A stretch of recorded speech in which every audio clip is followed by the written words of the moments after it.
I'm going to start by disconnecting the battery. It's very important to disconnect the battery before you do anything else so that it doesn't short circuit the motherboard or damage anything else. So you can flip the unit over and loosen up the bottom cover screws.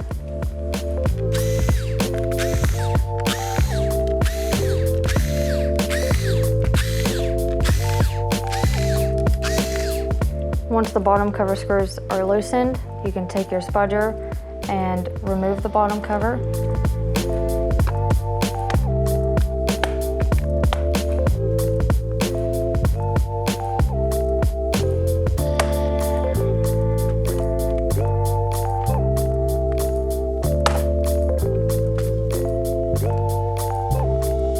Once the bottom cover is removed, you can just take the battery cable and unplug it from the motherboard. Now that the battery is disconnected, you can remove the screws holding the battery in.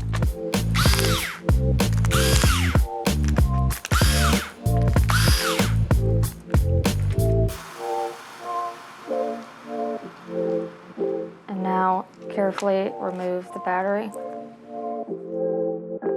And then you can take your new battery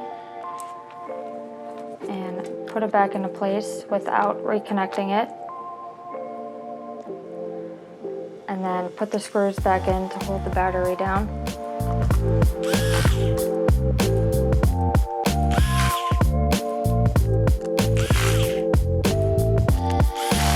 Now that the replacement is done, we can reconnect the battery to the motherboard.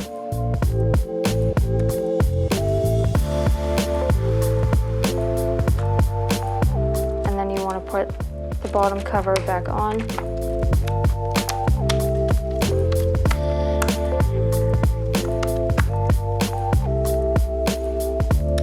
And tighten the screws in the bottom cover.